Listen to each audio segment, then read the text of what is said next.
हम लोग solid state में देख चुके हैं सॉलिड एंड देयर टाइप्स। जैसा कि सॉलिड स्टेट में 5 पार्ट्स हम लोग पढ़ना था।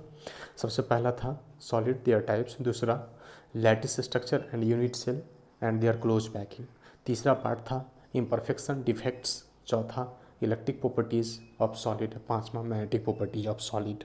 तो हम लोग शुरू करते हैं crystalline, lattice and unit cell, क्योंकि इसके पहले सॉलिड्स एंड देयर टाइप्स देख चुके हैं। सॉलिड में देखे थे solid constant particle close pack होता है, इंटरमोलिकुलर फोर्स हाई होता है, थर्म एनर्जी लो होता है। उसके कैरेक्टर्स देखे थे। उसके बाद हम लोग देखे थे कि सॉलिड 2 टाइप्स का होता है, amorphous solid and crystalline solid. Crystalline solid का कॉन्स्टेंट पार्टिकल्स के इंटरमोलिकुलर फोर्स के बेसिस पर देखे थे हम लोग क्या कि वो मोलिकुलर सॉलिड होता है, आयनिक सॉलिड होता है, उसके बाद मेटालिक सॉलिड होता है और लास्ट नेटवर्क और कोवेलेंट सॉलिड होता है। अब ये सॉलिड जब बनता है तो बनेगा कैसे? तो बन के जिस फॉर्म में आता है उसको क्रिस्टल लैटिस कहते हैं। क्रिस्टल लैटिस स्ट्रक्चर में रहता है, तो हमें उसी के अंदर का स्ट्रक्चर को देखना और समझना है, उसकी प्रॉपर्टीज़ को समझने की कोशिश करना है। तो क्रिस्टलाइन लैटिस स्ट्रक्चर को समझने की कोशिश करते हैं। तो क्रिस्टलाइन लैटिस क्या है? क्रिस्टलाइन लैटिस है जैसा कि सॉलिड बना हुआ है कॉन्स्टेंट पार्टिकल्स का। कॉन्स्टेंट पार्टिकल्स मोलिकुलर सॉलिड अगर होगा तो क्या होगा? मॉलिक्यूल्स होगा। आयनिक सॉलिड होगा तो आयंस होगा, मेटालिक सॉलिड होगा तो मेटल कटायंस और उसके इलेक्ट्रॉन्स होंगे, और अगर नेटवर्क या कोवेलेंट सॉलिड होगा तो नॉन मेटल्स एटम होगा, जैसे कि carbon, silicon carbide, diamond, graphite, इस सब में कार्बन सब है, वो सब होगा। तो कॉन्स्टेंट पार्टिकल्स हुआ क्या? या तो एटम, या तो मॉलिक्यूल, या आयंस, या इलेक्ट्रॉन्स। ये कॉन्स्टिट्यूएंट्स पार्टिकल्स जब 3 डायमेंशनल स्पेस में क्लोज पैक हो जाएगा तो ये क्लोज पैक होके जो स्ट्रक्चर बनाएगा, जो संरचना बनाएगा, जो ज्यामिति बनाएगी, वो उसको क्या बोलेंगे हम लोग? क्रिस्टल लैटिस बोलेंगे। तो क्रिस्टल लैटिस क्या हुआ? Crystal lattice a regular 3 dimensional arrangements of constituents particles in space is called crystal lattice. Simple इतना ही। बाकी समझने के लिए बहुत सारे एग्जाम्पल करते हैं हम लोग, देखते हैं भाषा शब्दों का खेल करते हैं, लेकिन सच में इतनी ही बात है कि regular 3 dimensional close packing arrangements of particles in space is crystal lattice. मतलब स्पेस में कॉन्स्टेंट पार्टिकल्स का 3 डायमेंशनल रेगुलर पैटर्न जो करेंगे उसको क्या बोलेंगे हम लोग? क्रिस्टल लैटिस बोलेंगे। और उसी का सबसे छोटा 3 डायमेंशनल स्ट्रक्चर जिसको बार बार रिपीट करने से पूरा का पूरा इंटायर लैटिस प्राप्त होता है, वो उस लैटिस स्ट्रक्चर के छोटे से पार्ट को यूनिट सेल बोलते हैं। मीन्स यूनिट सेल क्या है? Unit cell is smallest 3 dimensional parts of crystal lattice which when repeated in space generates entire lattice. जो पूरा का पूरा लैटिस जनरेट करता है, कब जनरेट करता है?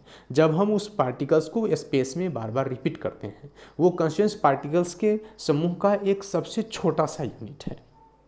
तो उस यूनिट, अब यूनिट सेल को समझ जाएंगे तो हम क्रिस्टल लैटिस को समझ सकते हैं। इसीलिए आगे के स्ट्रक्चर में यूनिट सेल्स को हम लोग देखेंगे।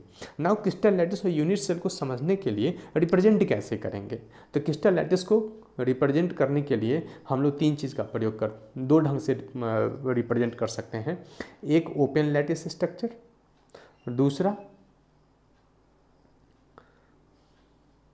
दूसरा स्पेस फिलिंग लैटिस स्ट्रक्चर। एक है ओपन लैटिस स्ट्रक्चर, दूसरा है स्पेस फिलिंग लैटिस स्ट्रक्चर। तो हम लोग देख रहे हैं क्या?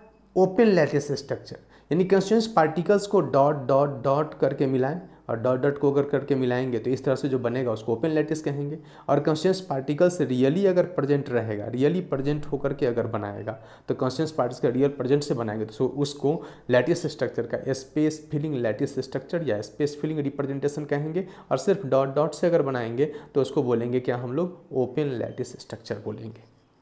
अब इसको हम लोग डायग्राम से देखकर समझने की कोशिश करते हैं। ये देखिए dot dot constituents particles co dot से रिप्रेजेंट किया गया है। तो रिप्रेजेंट करने के ये जब मिलाते हैं तो ये जो चीज़ बना है इसको बोलेंगे हम लोग क्या? Open lattice structure. जबकि कॉन्स्टिट्यूएंट्स पार्टिकल्स रियल प्रेजेंट अगर है तो उसको क्या बोलेंगे हम लोग, स्पेस फिलिंग लैटिस स्ट्रक्चर। इस तरह से लैटिस स्ट्रक्चर को दो तरीके से रिप्रेजेंट कर सकते हैं, एक स्पेस फिलिंग मॉडल के द्वारा रिप्रेजेंट कर सकते हैं, इसमें कॉन्स्टिट्यूएंट पार्टिकल्स खुद प्रेजेंट रहेगा वहाँ पर, और दूसरा कॉन्स्टिट्यूएंट पार्टिकल्स को अगर डॉट डॉट से दिखाते हैं और उस डॉट्स को अगर मिला करके हम लोग ड्रॉ करते हैं तो ड्रॉ करने से जो चीज़ बनता है उसको ओपन लैटिस स्ट्रक्चर कहते हैं। तो लैटिस स्ट्रक्चर को दो तरीके से रिप्रेजेंट कर सकते हैं, एक ओपन लैटिस से रिप्रेजेंट कर सकते हैं, दूसरा रिप्रेजेंट कर सकते हैं स्पेस फिलिंग से। ओपन लैटिस का क्या मतलब है, ओपन लैटिस का मतलब ये है। उसी तरह से स्पेस फिलिंग मॉडल का क्या मतलब है, ये है, इसमें कॉन्स्टिट्यूएंट पार्टिकल्स खुद प्रेजेंट है। कॉन्स्टिट्यूएंट पार्टिकल्स क्या होगा आप समझ में आ रहा है, जैसे NaCl की बात करें तो Na यहाँ प्रेजेंट होगा, Cl यहाँ प्रेजेंट होगा, Na यहाँ प्रेजेंट होगा, Cl यहाँ प्रेजेंट होगा। इस तरह से इस पॉइंट्स पर पार्टिकल्स प्रेजेंट रहेगा। तो ये पॉइंट्स जहाँ पर प्रेजेंट रहता है उसको लैटिस साइट, लैटिस पॉइंट बोलते हैं, और बीच का जो जगह होता है उसको वॉइड बोलते हैं। तो लैटिस स्ट्रक्चर में लैटिस साइट ये 3 डायमेंशनल स्ट्रक्चर है। इसका अगर कैरेक्टरिस्टिक्स की बात करें तो सबसे पहले 3 डायमेंशनल स्ट्रक्चर है। इस 3 डायमेंशनल स्ट्रक्चर ये बना किससे है, कॉन्स्टिट्यूएंट पार्टिकल्स से बना है। कॉन्स्टिट्यूएंट पार्टिकल्स जहाँ प्रेजेंट रहेगा उसको लैटिस पॉइंट कहेंगे, उसको लैटिस पॉइंट कहेंगे। ये जो है इसको क्या बोलेंगे, लैटिस पॉइंट बोलेंगे, इसको क्या बोलेंगे, लैटिस पॉइंट बोलेंगे या लैटिस साइट बोलेंगे। तो लैटिस साइट पर क्या प्रेजेंट रहेगा, कॉन्स्टिट्यूएंट पार्टिकल्स। क्या हो सकता है, मॉलिक्यूलर सॉलिड, यहाँ पर मॉलिक्यूल्स रहेगा। अगर हम लोग देखेंगे आयनिक सॉलिड तो यहाँ पर आयंस रहेंगे। अगर हम लोग देखेंगे कि मेटालिक सॉलिड है तो मेटल्स और इलेक्ट्रॉन्स होगा इस जगह पर। अगर हम लोग देखेंगे नेटवर्क कोवेलेंट सॉलिड है तो यहाँ पर कार्बन प्रेजेंट रहेगा। इस तरह से लैटिस साइट, लैटिस पॉइंट पर जो प्रेजेंट रहता है उसको कॉन्स्टिट्यूएंट पार्टिकल्स बोलते हैं। तो कॉन्स्टिट्यूएंट पार्टिकल्स जहाँ प्रेजेंट रहेगा लैटिस साइट होगा, और 3 डायमेंशनल रिप्रेजेंटेशन स्पेस में करेंगे तो उसको लैटिस स्ट्रक्चर बोलेंगे। इस तरह से ये लैटिस स्ट्रक्चर है। अब पूरे लैटिस स्ट्रक्चर का एक छोटा सा पार्ट जिसको बार बार रिप्रेजेंट करने से, एक छोटा सा पार्ट जो 3 डायमेंशनल स्ट्रक्चर है जिसको बार बार रिप्रेजेंट करने से पूरा लैटिस बनता है, उसको क्या बोलते हैं, यूनिट सेल बोलते हैं। ये जो बार बार रिप्रेजेंट होके निकलेगा इसको क्या बोलेंगे, यूनिट सेल बोलेंगे। तो यूनिट सेल कैसा होगा, ये एक छोटा सा पार्ट होगा जिसमें कॉन्स्टिट्यूएंट पार्टिकल्स अपने अपने जगह पर प्रेजेंट रहेगा। तो कॉन्स्टिट्यूएंट पार्टिकल्स अपने अपने जगह पर प्रेजेंट और ऐसे बार बार रिपीट हो करके इस तरह से जो एक्सटेंड होगा, इस तरह से जो एक्सटेंड होगा, इस तरह से जो आगे एक्सटेंड होगा, तो इस तरह से लैटिस स्ट्रक्चर बनता चला जाएगा। तो इस फॉर्म में आ जाएगा, इस फॉर्म में आ जाएगा, तो ये लैटिस स्ट्रक्चर हो जाएगा। और छोटा पार्ट लेंगे तो यूनिट सेल हो जाएगा।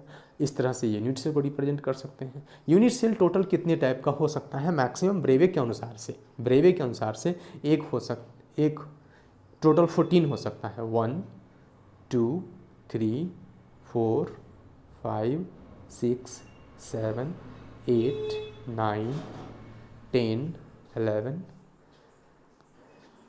12 13 14।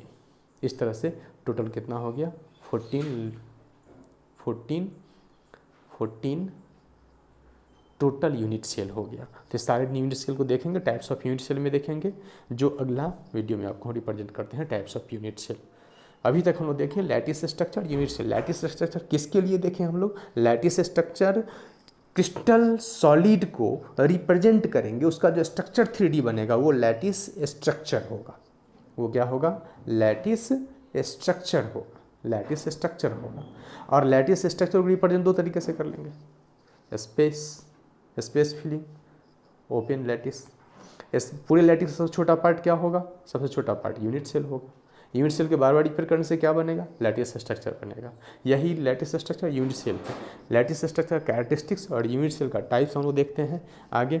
सब सारी वीडियो को देखिए, बुक्स के साथ पढ़िए, समझते रहिए, नोट्स बनाइए, क्वेश्चन सब बनाते रहिए। Thank you, take care.